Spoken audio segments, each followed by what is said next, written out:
Today at the Hudson County Court, James Wiley, the former superintendent of the North Bergen DPW, entered a plea and testified before the court.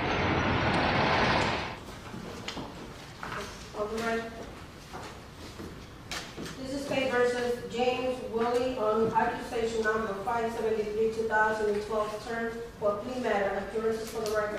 Deputy Attorney General Cynthia Vasquez on behalf of the state. Deputy Attorney General David Fritsch on behalf of the state. Judge, my name is Vincent Paglia.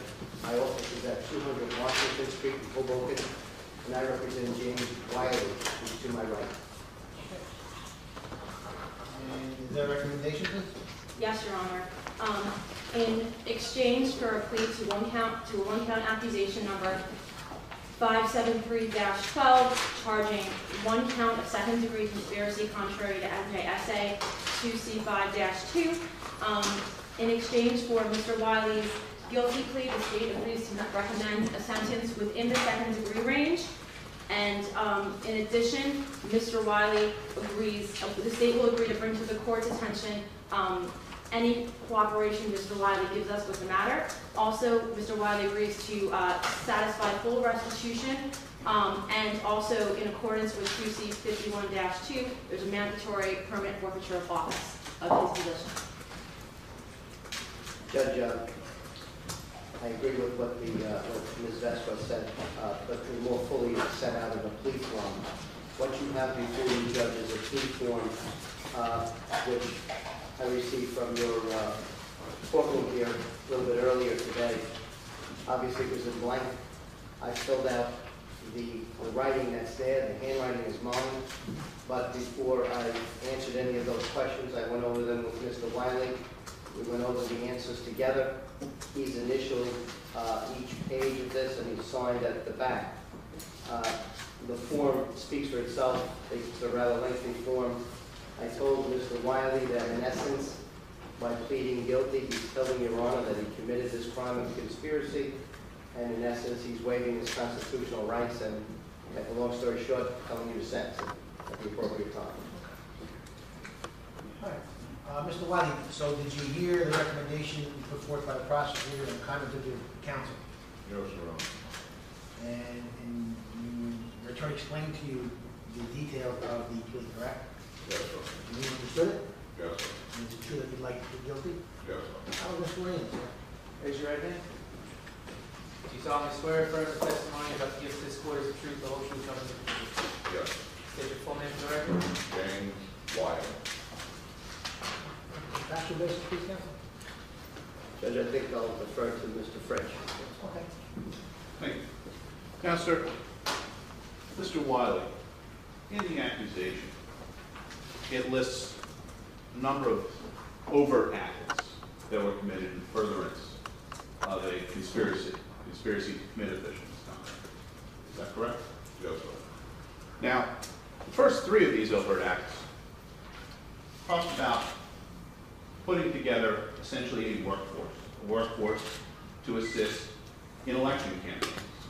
In fact, the three campaigns that are listed are one in Bayonne and two in Jersey City, New Jersey. Is that right? Yes, sir. And when I say putting together a workforce, you essentially utilize employees of the Department of Public Works, of which you were superintendent. Is that right? Yes, sir. Now, there are three elections that are listed specifically in the accusation, but there were more elections that you did this for. Is that right? Yes. Now, this wasn't an idea that you came up with on your own. This was something that were the other members of this conspiracy that may not be listed here, but that asked you to do this. Yes. And when they asked you to do this, you amassed employees of the Department of Public Works, sent them out, sometimes accompanied them, to do work on these elections. Is that right? Yes, well, I like to add that I was ordered to do this. Yes, by other members of this conspiracy. Yes. And when you went out to do this, you were directed to specific campaigns. Is that right? Correct. And you went out with employees of the department, other employees of the Department of Public Works, to these campaign headquarters, and you provided essentially the labor force on election day. Is that right? Correct. And you did whatever campaign labor you were asked to do that day. Is that right? Yes. Things like putting up signs or canvassing neighborhoods, giving out literature, things that are typically done on election day. Is that right? And afterwards, you and other members of this conspiracy helped to make sure that those employees got paid by the Department of Public Works for this labor. Is that right? Yes. Sometimes they paid overtime. Is that right? Yes. And in order to do so, you had to submit fraudulent timesheets, telling the township that these people, these workers, weren't working on these campaigns, but rather doing labor for the Department of Public Works. Is that right? Correct. And that wasn't something that you could do by yourself. You needed the assistance of your supervisors who worked under you at the Department of Public Works. Is that right? Yes. And those supervisors, Mr. Troy Bonero, Mr. Francis Longo, they knew about this and assisted you in this effort. Is that correct? Yes.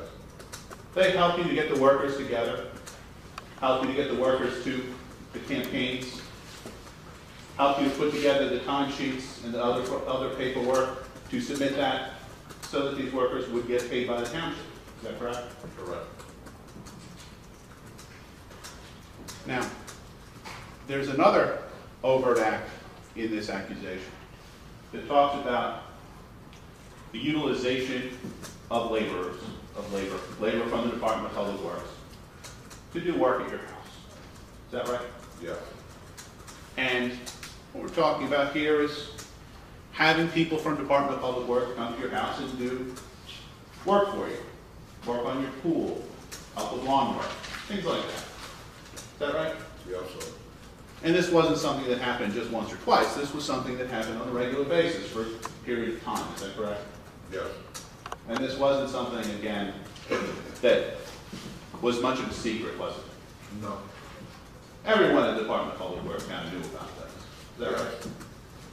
And other members of this conspiracy included the supervisors who directly supervised these laborers who were going out to your house to do personal tasks. Is that right? Yes. Not only did they know about it, they helped make sure, again, that these workers, they got paid. Is that right? Yes. And in a lot of cases, when they were going out to do work on your house on a Saturday, they got paid overtime. Is that right? Yes. And in order to make sure that they got paid, again, yourself, your supervisors compiled paperwork, signed that paperwork, submitted it up to the town so that the workers would get paid for this work. Is that right? Yes. Sasha, do you have anything to add? The state has nothing more.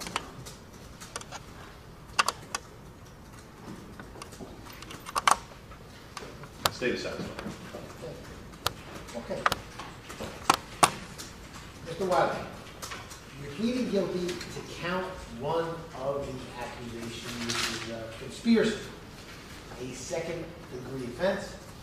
The maximum penalty of that offense is 10 years in state prison. The maximum fine is $150,000. There are mandatory assessments, VCCB of 100, state neighborhood assessment is 75, and law enforcement training fund assessment of 30. Do you understand that, correct, sir? Yes, sir.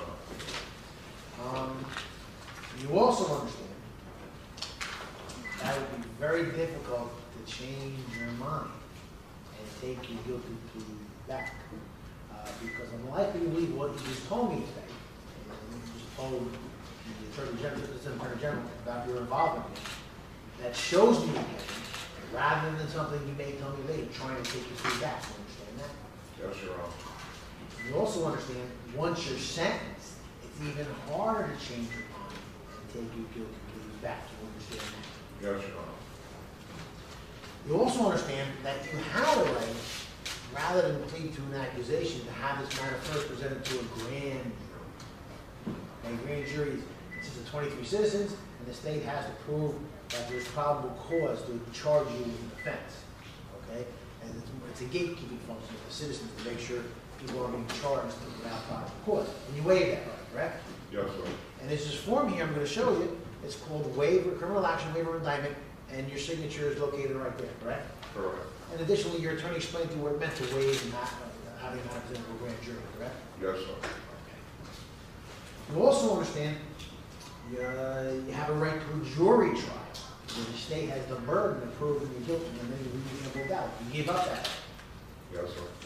You understand if you did go to trial, your attorney would have the right to cross-examine all the witnesses who are against you. He'd have the right to subpoena witnesses to testify for you on your side, and you'd have the right to testify yourself and give your version of what happened. You give up those rights. Yes, sir. Also, if you went to trial, you understand you have the right not to testify. You can remain silent, no one can make you be a witness. And at your request, I would tell the jury not to hold your failure to testify against you. Give up those rights. Yes, sir. You also understand I'm not bound by any plea bargain between you and the state. After I review the pre-sentence investigation report, if I don't believe justice is being done, I can allow you to retract your plea and go to trial on mutual charges. You understand that? Yes, sir. Please look at the plea form, that's the pink sheet the council is going to provide to you.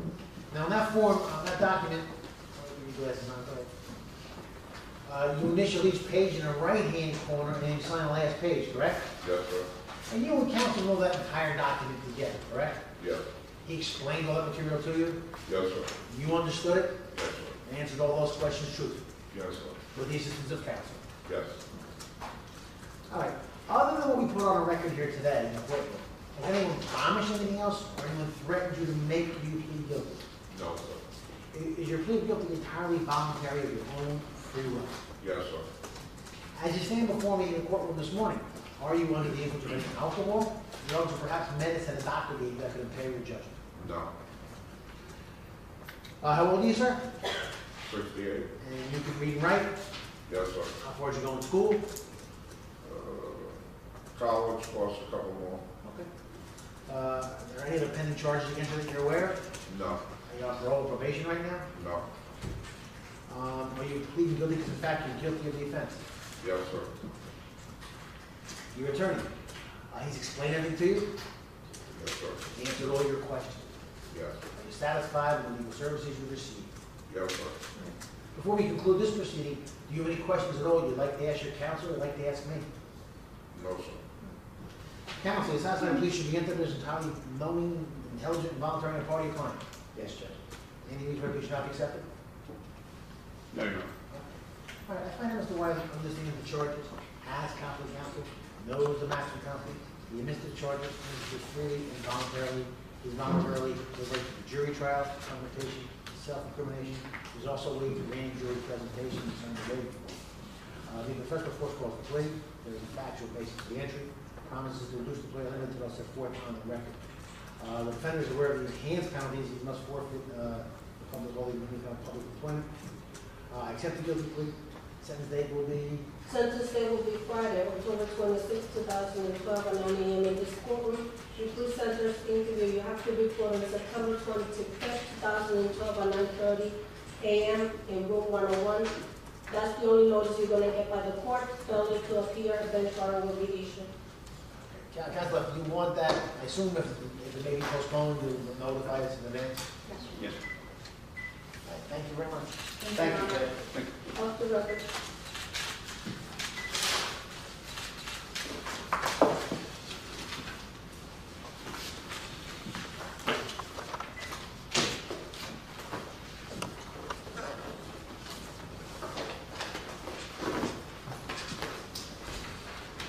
Wiley will return to court on October 26, where he'll be sentenced and could face a possible 10 years in prison and $100,000 in fines. For Hudson County TV, I'm Michelle Latour.